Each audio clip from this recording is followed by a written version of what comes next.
be traveling with your GLP-1 medication either by car, by plane, or by sea, then this video is for you. Hey everybody, it's Allie. I'm on a fantastical weight loss journey and hopefully you'll come along for the ride. So I actually have a trip via car that's going to be coming up this week. So I'll have a follow-up to this one where I show you everything that I'm taking with me. And I'm going to be going over some key things that you need to do to prepare for your trip if you're on a GLP-1 medication. First things first, you want to plan. And I know that if you've been on my channel for a while, you hear me say that a lot. But if you don't have a plan for your trip, no matter what type of trip it is, then it puts you in a position where you're more likely to make an unhealthy choice. And so we want to make sure that we have a plan. You want to make sure that if you're traveling by car or by plane, that you have healthy snack options to take with you. So let's go through some options. Now, if you're going to be traveling by plane, specifically internationally, you're going to want to take a look at what the rules are about what food you can take onto a plane. So if that applies to you, make sure you do that when looking at these suggestions. Now, by car, by plane, you want to make sure that you've got some protein snacks. So if you are someone like myself who can't do a lot of jerky or meat sticks or things like that, then you're going to want to stick with fruits, vegetables, and protein snacks. And there are a ton of protein snack options. There are protein chips, there are protein candies, there's protein gummies, there's protein sweets of a whole bunch of varieties. Or you could just go with your good old-fashioned protein bar and make sure that you've got a couple of those in your purse or in your carry-on. Obviously, you don't want them in the bottom of the plane. If you're taking a plane, that doesn't do you any good. If you're in a car, you want to make sure it's whatever bag is easy for you to access, right? Otherwise, you're going to have to wait until you stop, and that's no fun for anybody. If you are traveling and you are going to be traveling less than 28 days, then your medication does not need to be refrigerated. If you're on a compound, it's going to depend on the compound and you're going to want to read your label that comes with your compound. But if you're on name brand, it can be out at room temperature for 28 days before it's used up. So I highly recommend that you invest in a diabetic travel case, which is a hard case where you can put your shots into that case rather than trying to leave them loose somewhere or potentially travel with the box. They're going to be more protected in a travel case. If you're traveling and it's just going to be a week or two, even two of the Mounjaro pens, which have the much wider base at the bottom, can fit in these hard diabetic cases, and I will link some down in the description box below. So you don't need to worry about refrigeration if you're traveling for less than 28 days. If you're traveling for longer than that, and you're taking your medication with you, then you'll want to make sure that you have ice packs that are not in direct contact with your shots, either if you're using compound or, name brand. You want to make sure those ice packs are not in direct contact with the shot, right? Because they're not supposed to be frozen. So again, you can look at a variety of diabetic cases, make sure it's a hard case, and that way you'll be covered. The other thing that you want to keep in mind if you're traveling by plane or on a cruise ship is that you have documentation about your medication on your person. So if you're going onto a plane, if you're going through TSA checks, you want to make sure that you can provide documentation if needed. It may not be necessary, but again, have that documentation on you that proves that you are supposed to have these medications for whatever condition that you're taking them for. If you're going to be traveling by car or by plane, take a look at the restaurants that are going to be available to you. So one of the suggestions from our group member, if you want to be part of our group, the link is in the description box below, was they were potentially looking at a long layover time, so they were going to be stuck in the airport. What I would do in that case is research what restaurants are available.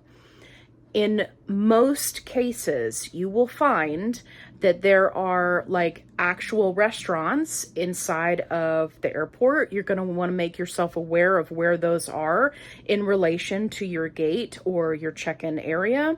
And then also there'll be things like little mini marts, right? Where you get like a pre-made sandwich or a pre-made wrap or a salad, things of that nature.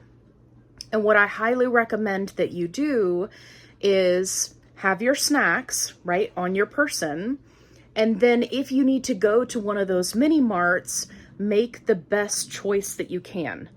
9 times out of 10, they are going to have 3 choices that are going to be good choices if you're stuck in an airport for a while. 1, they will have some sort of turkey or chicken sandwich option. Hopefully it's an option that doesn't already have mayo on it. Usually they have like the little sauce packets and you can put it on yourself. But if it's already got mayo on it, you know, just account for that in your calories and you'll be fine. So that's chicken or turkey. The other options that they'll have are a chicken salad or a tuna salad. Those, you want to make sure, A, that you're looking at the date on everything, but B, you also want to look at what the rest of your food is going to be looking like for the day, because in my experience, people who pre-prep these sandwiches, they tend to be very heavy-handed with mayo. So when in doubt, bump up those calories in your tracker to account for extra mayo, you know, extra cheese, things that they might be adding onto the sandwiches so that you can make sure that you're covered. If there's a salad option that has protein, like a chicken Caesar salad or something like that, definitely go that route if you can. It won't sit quite as heavy while you're traveling. And you've got your snacks on hand. So if you get snacky later, right, from having a low calorie lunch, you'll be okay because you've already prepared for that. Also, keep an eye out for, again, fruits and vegetables. Many of these mini mart stands will have like a little mini vegetable option with a ranch dipping sauce or fruit options instead of chips. These can be great ways to maintain your calorie deficit, but still grab something on the go while you're traveling. The same logic can be applied if you're driving in a car, right, versus an airport. If you're driving in the car, make note of, okay, what restaurants is it easiest for me to grab a meal and still stay in that calorie deficit? You know, we see all the time people posting about the grilled chicken nuggets and the kale salad from Chick-fil-A. Or if you're going somewhere else, a lot of places have like a chicken wrap option. These can be really great ways to keep your calories low so that you're not blowing out your calories for the day with a calorically dense fast food item.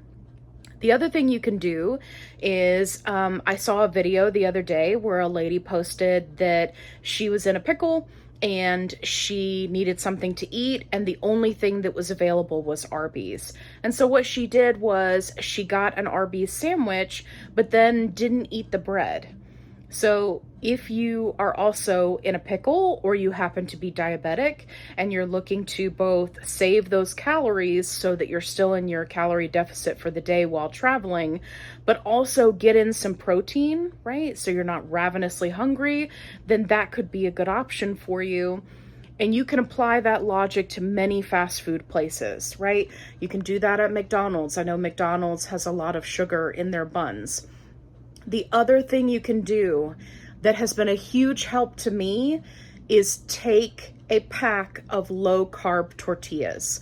Whichever size you like, whatever you prefer, in your little go bag, right? If you're in the car, take it with you, because what you can do is order that Big Mac or order your chicken wrap or whatever it is that you'd like to get from fast food for the convenience of travel, but then put it into your low carb tortilla, and you can save yourself a couple of 100 calories and potentially additional sugar, right? That a lot of these fast food companies put into their buns or tortillas and things like that.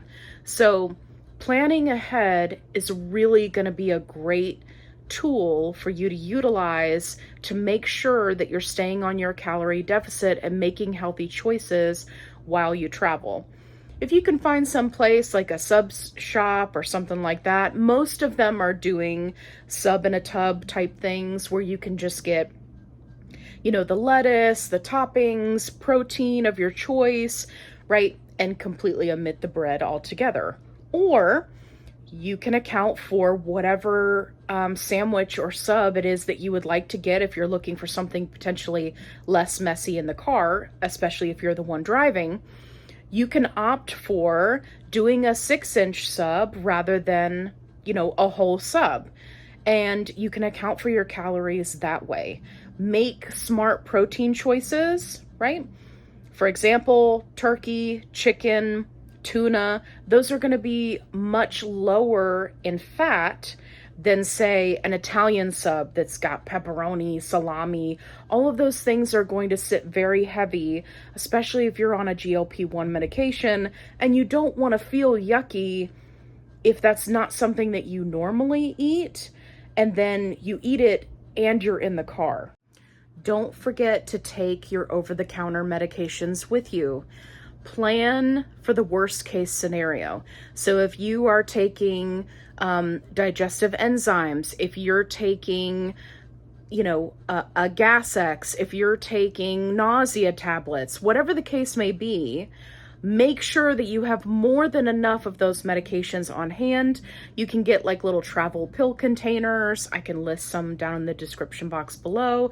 You can get them super cheap on Amazon, and that way you can make sure that you've got all of your over-counter stuff in case you run into an issue while you're traveling. And the last tip that's been the most helpful for me is when you're traveling, and wherever you're traveling to, if you're traveling with someone else, let them know, hey, I'm on a health journey. This is what I'm going to be looking for. This is what I'm going to be doing. And I wanted to tell you that there's this sub place at the next exit. Or, you know, at the airport, they have a Subway, but we have to get to it from the food court area way before we get to our gate, right? Make a plan and then make the others in your group aware of your plan so that they can help you to be more successful. It's also going to help everyone make a healthier choice. So even if they're not on a weight loss journey, right, they can still be supportive or at least accommodate you for what you need. I hope you found this video helpful. If you did, give me a thumbs up. If you haven't already, subscribe. I'd love to have you along for the ride. And if you're looking for a positive only support group, the link is in the description box below. And as always, be kind, rewind.